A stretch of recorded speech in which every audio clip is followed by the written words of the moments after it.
sama-sama ada intangible property, hak untuk komersialisasinya ya. Dan tetapi kalau franchising ini nanti terkait dengan adanya rules atau operating business ya. Jadi selain mereka memberikan misalnya intangible licensee, dia selain diberikan hak untuk mengkomersialisasikan, tetapi mereka memiliki seperangkat peraturan ya untuk beroperasi sesuai dengan arahan ya pemberi dari license tersebut ya. Oke, jadi perbedaannya itu ya, ada rules for operating businesses itu. Nah, keuntungannya ya yaitu sama kayak licensing ya, berkurangnya biaya dan resiko untuk membangun bisnis, tetapi kerugiannya ya bisa jadi ya nanti akan mencegah ya pergerakan profit ya dari satu negara ke negara lainnya ya. Jadi mereka tidak bisa istilah itu terkait dengan global integrationnya, profit di satu negara itu untuk membackup kerugian mereka di negara lain misalnya ya. Oke, dan juga ada aspek quality control yang mungkin agak ya, walaupun mereka memberikan berbagai aturan ya untuk beroperasi, tapi bisa jadi ya itu mengakibatkan hal yang menimbulkan resiko, misalnya reputasi di situ ya, terutama ini misalnya produknya F&B misalnya ya. Nah itu ada quality control yang mereka sulit cegah ya. Oke, contohnya ini ya fast food Indonesia ya, yaitu franchisee dari berbanyak perusahaan, dan khususnya ini Kentucky Fried Chicken ya, KFC ya. Ini adalah brand ayam goreng di Indonesia dan saya yakin kalian juga familiar dan itu ya. Dan pemegang franchise untuk KFC itu adalah Fast Food Indonesia. Oke, agak mirip ya teman-teman ya dengan licensee gitu ya. Oke, kita lanjut ke joint ventures ya. Oke, joint ventures berarti istilahnya itu sebuah kongsi gitu ya. Nah, di sini keuntungannya ya. Jadi joint ventures itu sebuah bisnis itu dimiliki bersama ya, antara bisnis internasional dan terutama bisnis lokal mereka, atau at least perusahaan yang sudah familiar dengan local bisnis di sana ya.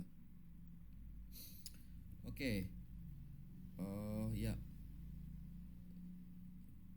untuk keuntungannya ya, joint ventures ya, ini sebuah bisnis internasional, dia bisa mendapatkan keuntungan dari pengetahuan atau skill dari lokal partner mereka, dan kemudian mereka bisa share ya biaya maupun resiko dengan partner mereka, sehingga mereka bisa mengurangi resiko politik ya dengan masuk ke pasar baru tersebut ya. Dan terutama banyak sekali perusahaan bisnis-bisnis yang highly regulated, yang mereka membutuhkan local partner yang punya koneksi ya, terutama dengan regulator misalnya ya.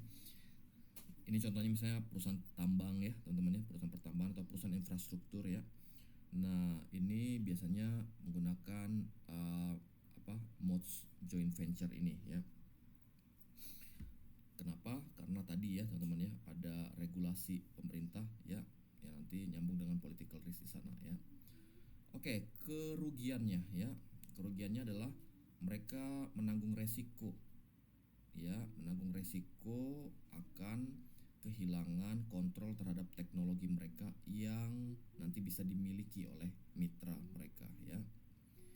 Oke, dan kemudian mereka tidak bisa memaksimalkan experience curve atau location economies ya, karena profit yang dihasilkan ya itu harus dibagi bersama dengan local partner mereka.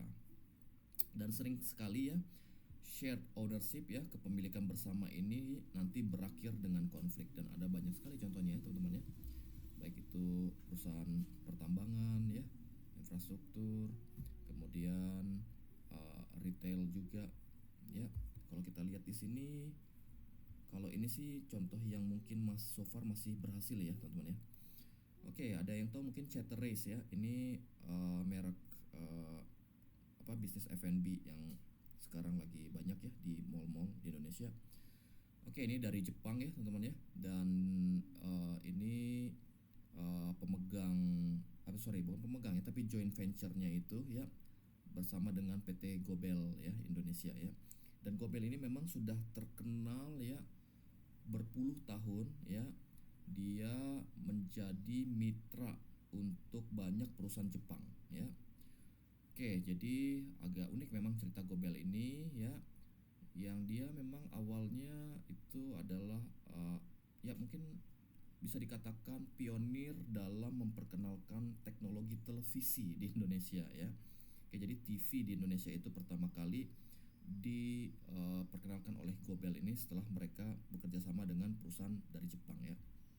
Dan begitu juga Gobel memiliki joint venture dengan banyak sekali perusahaan-perusahaan Jepang setelah itu ya. Jadi awalnya memang karena teknologi media radio ya, media ini radio, televisi ya, dan berbagai alat elektronik ya, termasuk juga Panasonic Gobel, itulah joint venture ya antara Gobel dengan perusahaan Jepang Panasonic ya.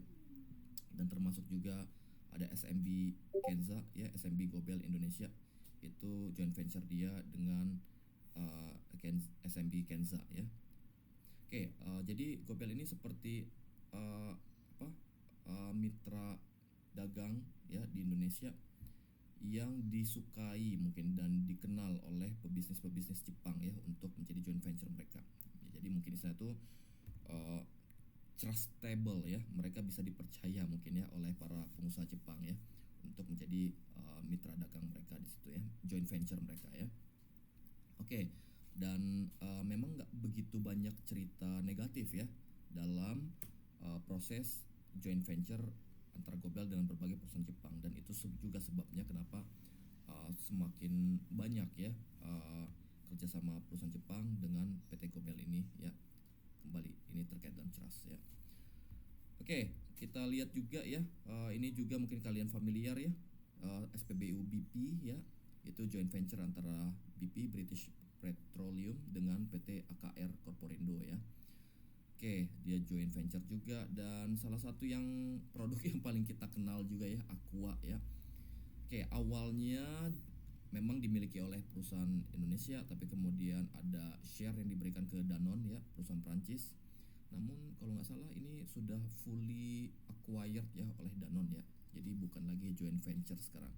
Nah, itu kembali terkait dengan pembahasan sebelumnya, apakah mereka masuk step by step ya, atau mereka langsung masuk big ya. Joint venture ini adalah salah satu cara untuk mereka bisa step by step ya, masuk lebih kecil dulu ya. Nanti kita akan lihat contohnya ketika kita bahas tentang wholly owned subsidiary terkait dengan proses akuisisi Bank Bukopin ya. Oke, dan salah satu contoh lain mungkin yang kita kenal ya itu WUS ya, ini juga joint venture ya antara perusahaan di Indonesia, PT Kereta Api Indonesia, dan dalamnya juga ada PT Wika kalau nggak salah untuk konstruksinya, dan kemudian ada juga saya lupa apakah PTPN ada juga ya, karena mereka kontribusi terhadap lahan ya. Oke, dengan perusahaan korporasi perkereta apian di China ya, itu juga WUS ini adalah sebuah bentuk joint venture juga. Oke, kemudian wholly owned subsidiary ya, agak panjang namanya. Subsidiary itu artinya anak perusahaan, wholly owned itu artinya dimiliki sepenuhnya ya. Oke, jadi ini maksudnya bentuk mode of entry di mana perusahaan bisnis internasional itu memiliki sepenuhnya bisnis di foreign market tersebut ya, anak perusahaan mereka tersebut ya. Oke, subsidiaries ya, itu anak perusahaan kita sebut ya, could be greenfield investment or acquisition ya. Jadi bagi anak perusahaan yang dimiliki sepenuhnya ini bisa jadi prosesnya ya, mereka bangun dari awal atau kita sebut greenfield ya investment, atau mereka akuisisi perusahaan lokal ya. Oke, jadi keuntungan ya dari wholly owned subsidiary ya. Oke, itu adalah no risk of losing technical competence to a competitor ya. Jadi mereka bisa mempertahankan, melindungi ya kompetensi mereka, kemudian rahasia dapur mereka ya, berbagai kemampuan teknis ya, untuk jangan sampai dimiliki oleh kompetitor ya. Ini agak beda ya tadi ya teman-teman ya, kalau kita bandingin dengan licensing ya. Contoh aja ya kayak ini tadi ya. Oke, S Hardware dengan menjadi ASKO ya. Kalau kita lihat sih ini berarti ASKO sudah memiliki sudah belajar banyak ya dari S Hardware, sehingga kemudian S Hardware untuk masuk ke Indonesia lagi agak sulit karena lisensi mereka menjadi kompetitor yang sangat kuat ya. Begitu juga dengan BreadTalk tadi ya. Kalau kita lihat mirip-mirip juga ya produk antara BreadTalk dengan Mako ya. Di sini berarti BreadTalk itu untuk bisa masuk lagi ke Indonesia ya, mereka sudah tidak punya diferensiasi lagi nih ya, karena lisensi mereka sebelumnya itu menjadi kompetitor yang kuat juga ya. Oke, itu resiko ya ketika mereka membangun bisnis awalnya menggunakan license ya. Tetapi kalau mereka menggunakan wholly owned subsidiary ya, itu mereka tidak tidak menanggung resiko tersebut ya.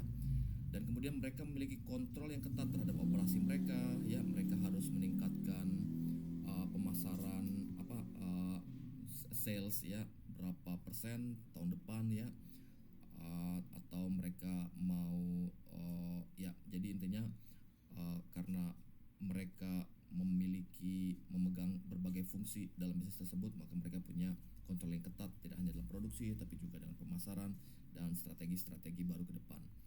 Dan kemudian mereka bisa mengeksploit ya atau merealisasikan learning curve dan location economies ya. Jadi ketika mereka memiliki anak perusahaan yang mereka miliki sendiri, mereka bisa belajar ya, cost dari belajar itu nanti akan bisa dikonvert menjadi kemampuan untuk lebih resilient misalnya ya, atau lebih efektif, lebih produktif ya. Dan itu dihasilkan dari proses pembelajaran sebelumnya, dan ini mereka bisa menikmati nih apabila mereka memiliki sepenuhnya ya anak perusahaan tersebut. Oke, tetapi kerugiannya yaitu resiko dan biayanya itu besar ya, karena mereka harus membangun atau juga mengakuisisi ya, di situ resikonya besar, biayanya besar, dan juga apabila proses uh, apa dari pembangunan itu atau akuisisi tersebut tidak berhasil, maka itu menjadi sebuah resiko ya. Oke, ada banyak contoh ya di sini ya teman-teman ya untuk wholly owned subsidiary ya. Perusahaan manufaktur pangan misalnya Nestle ya di Indonesia itu juga wholly owned subsidiary, dan kemudian perusahaan bahan kimia ya Lotte Chemical ini dari Korea ya teman-teman ya, itu juga wholly owned subsidiary. Dan kemudian ini Cargill ya, ini perusahaan dari US ya untuk produk-produk pakan ternak ya, ini terkait dengan industri poultry ya, itu juga wholly owned subsidiary ya. Oke, jadi mereka mulai dari awal dan sepertinya ini semua mereka greenfield ya, dimulai dari awal ya. Proses mereka membangun pabrik, kemudian membangun basis pasar di Indonesia. Oke, itu greenfield investment. Oke, untuk contoh tadi farmasi ada banyak sekali contoh untuk licensing ya, licensing. Nah, tapi ada juga contoh perusahaan farmasi ya di Indonesia yang dia wholly owned subsidiary ya, yaitu PT Taisho Pharmaceutical ya. Kalau di Indonesia namanya PT Taisho Pharmaceutical Indonesia ya. Ini statusnya TBK dulu ya teman-teman ya, tapi kalau nggak salah sudah beberapa tahun mereka delisting ya. Mereka akhirnya menjadi go private atau tidak bisa lagi kita miliki nih ya sahamnya ya. Oke, untuk produk-produk PT Taisho ini ya ada cukup banyak ya, dan mungkin kalian familiar ya. Mulai dari ini obat sariawan, mikostatin ya. Oke, atau ini obat jamur, ada yang jamuran di sini, panuan atau enggak lah ya, semoga enggak ada ya. Oke, tapi kalau untuk jamur di kulit Daktarin ya, itu juga produk dari Taisho ya. Tempra ya, obat demam kalau nggak salah ya. Atau yang suka olahraga ya, suka olahraga keplitek gitu ya, ototnya sakit, nah ini pasti familiar ya dengan produk counter pain ya. Itu juga adalah produk-produk yang dihasilkan oleh bisnis yang uh, yang merupakan wholly owned subsidiary ya, itu PT Taisho Pharmaceutical dari Jepang ya. Oke, itu dulu untuk video yang ketiga ya teman-teman ya. Kita akan lanjutkan di other modes of entry terkait dengan Turkey project. Itu itu di video yang keempat.